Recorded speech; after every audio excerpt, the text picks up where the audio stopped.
Hey everybody. Today I want to talk about deep bed substrates in our aquarium. And the thing I really want to talk about is whether or not that should be sort of taught to beginners in the hobby as sort of the way to do it and the way to set up an aquarium. And now I will say, first of all, that this video is a little premature. I have been thinking about shooting this video for a while. I've just set up my very first deep bed substrate tank and it has not yet fully developed. I don't have the full denitrifying cycle going yet. In fact, I just put some fish in the tank the other day, so we have quite a ways to go before it gets up and running.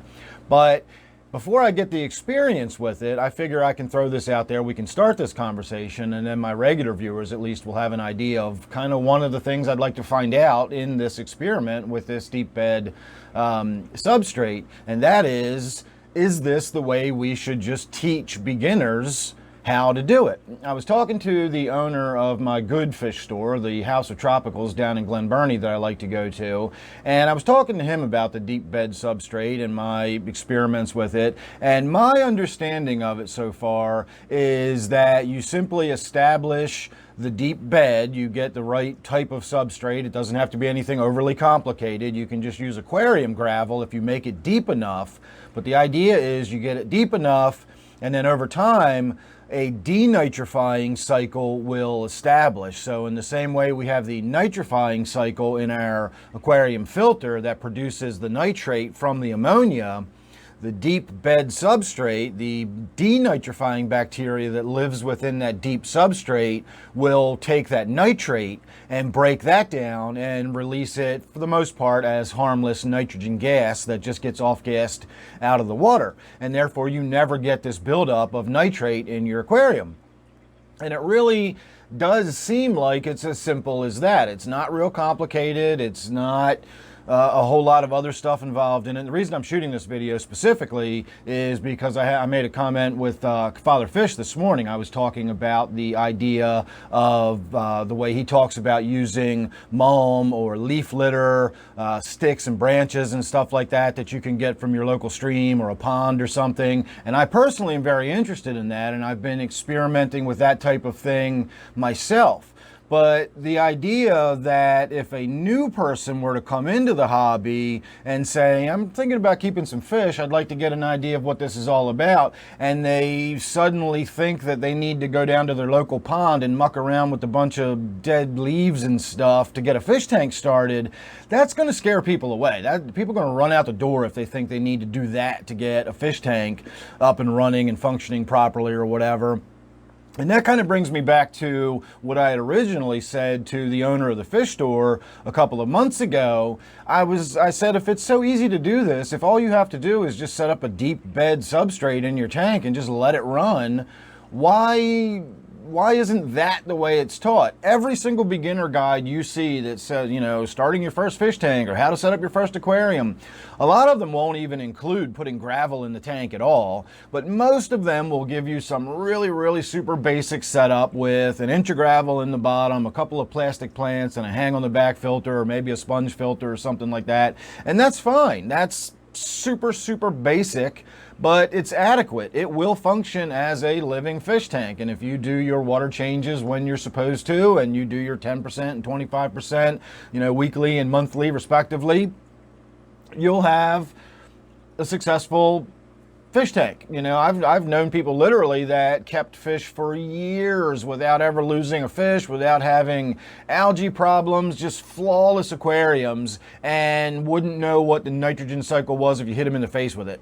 And all they knew was that I just do my water change every Saturday, and I've just done that every day for the last 5 years, And that's it. That's all they have to do to keep their tank up and running. And so if you were to tell people new in the hobby, like, yeah, as long as you just, set up a basic aquarium and do your weekly water changes, that's all just part of your maintenance, you'll have a successful aquarium. That's true. Considering, depending on what kind of water you have, what kind of fish you pick, there are a million variables. And once you start delving into the hobby, you can make it as complicated as you want.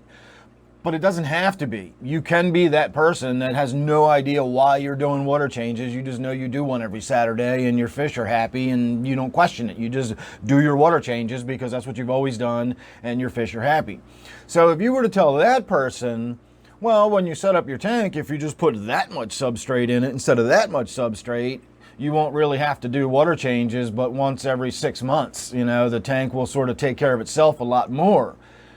That doesn't seem that complicated to me, because when I said that to the owner of the fish store, he just gave me this look like, do you have any idea how hard it is to get people to understand the basics of a nitrogen cycle, let alone try to add this second layer of denitrifying the tank? And he just kind of shook his head like, I'm not even going to attempt to try to explain that to people. You just set up this basic aquarium and you go.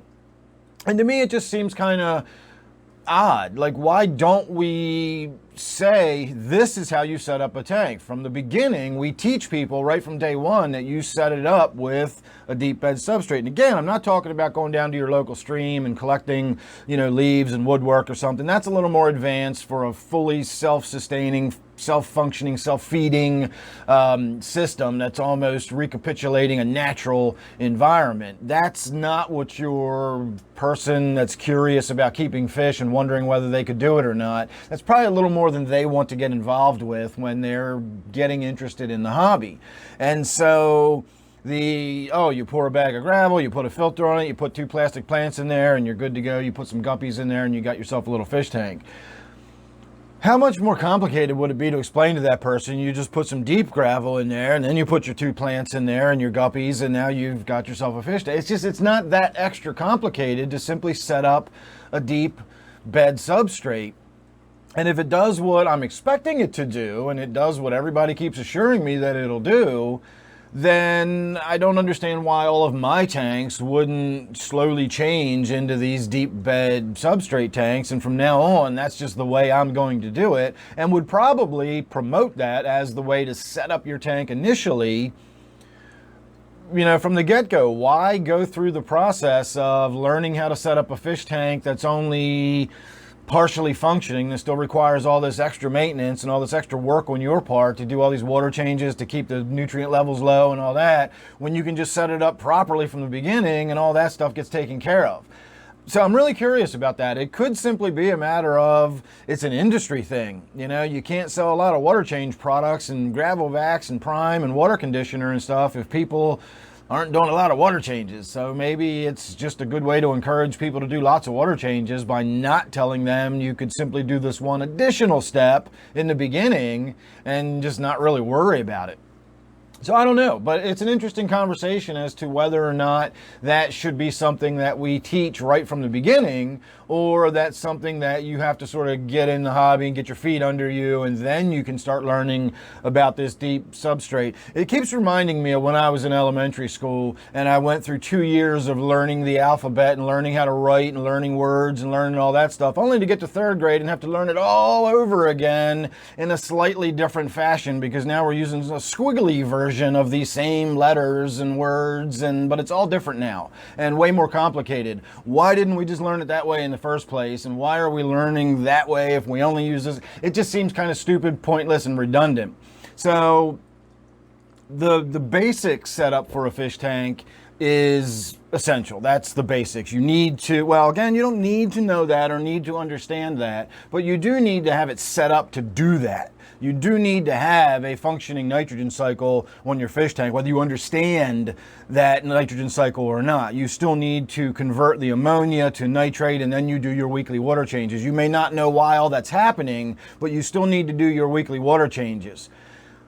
That's critical to a fish tank functioning, and we need to teach that much at least. But then why not just go that extra step of saying, if you just do this, it may, again, you get the idea. I'm curious as to what the reasoning behind that is, what your thoughts are. Would you have gotten involved in the hobby if you thought you had to set it up that way? Are you interested in trying to set it up that way? Because I'm really curious to find out if this new tank is going to function the way everybody keeps assuring me it is. And believe me, I'll do videos about it along the way and, describe my experience and everything. But again, if that's the case, then I think I'm probably going to wind up adding substrate to most of my aquariums to the point where I can make them deep substrate aquariums and then not have to worry too much about it. Again, the leaf litter and mulch and you know, stuff like that notwithstanding, simply setting up a deep bed substrate should not be very difficult or complicated. Again, I'm just kind of curious as to why that doesn't get taught to people as just part of the hobby. So I'd be interested to hear your 2 cents. Put your comments down below.